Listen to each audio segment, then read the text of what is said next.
bienvenue dans l'univers de Maëlys. Bonsoir et bienvenue dans Rêve et Brume, l'endroit où les histoires deviennent des voyages apaisants.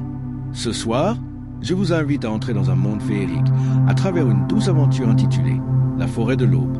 Préparez-vous à suivre Maëlys, une jeune femme mystérieuse et connectée à la nature qui va découvrir les secrets cachés dans les rêves des créatures de la forêt. Installez-vous confortablement, respirez doucement et laissez la magie opérer. La forêt de l'aube, une douce aventure racontée à la troisième personne omnisciente. Au cœur d'un royaume oublié du temps, là où les quarts s'effacent et les chemins se recouvrent de mousse, vivait une jeune femme nommée Maëlys. Elle habitait une maison en bois tressée dans les branches d'un vieux chêne, au bord de la forêt de l'aube. Cette forêt n'était pas comme les autres. Elle changeait légèrement chaque nuit, comme si elle respirait doucement avec les étoiles.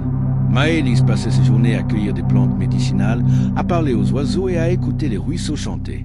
Mais une nuit, alors que la lune était ronde comme un œil curieux, un murmure lointain l'éveilla. « Viens, viens, le rêve t'attend. » Elle sortit sans hésiter, ses pas guidés par une brume dorée. La forêt s'ouvrait devant elle, comme si chaque arbre la reconnaissait. Elle arriva dans une clairière qu'elle n'avait jamais vue auparavant. Au centre, un arbre gigantesque aux feuilles argentées brillait. Merci d'avoir voyagé. Lorsqu'elle posa la main sur la forêt de une chaleur douce par ses rêves veillent jusqu'à son cœur. Cette nuit, tu es Maëlys. Si cette histoire vous a apaisé, n'oubliez pas de choisir, vous abonner et activer la cloche pour ne pas manquer le prochain rêve. Chaque nuit, reposez-vous bien les rêves des âmes très bientôt dans un nouveau monde. En échange, elles t'apprendront leurs secrets. Maëlys accepta sans parler. Depuis ce soir-là, chaque nuit, elle se laissait glisser dans un sommeil particulier. Son corps reposait, mais son esprit dansait entre les songes des renards, des cerfs, des lucioles et même des rochers.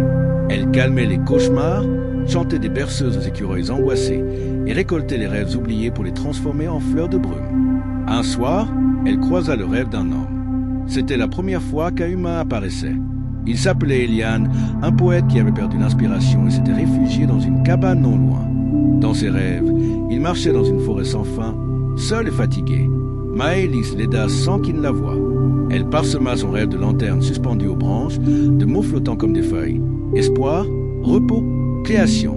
Chaque nuit, Eliane souriait un peu plus. Puis un matin, il vint frapper à sa porte, portant un carnet de poèmes. Il ne savait pas pourquoi, mais il sentait qu'elle avait veillé sur lui. Maëlys sourit simplement et lui offrit une tisane faite de fleurs de brume. Et la forêt de l'aube, elle, veillait en silence sur leur lien naissant entre deux âmes perdues et retrouvées, entre rêve et éveil, entre le jour et la nuit.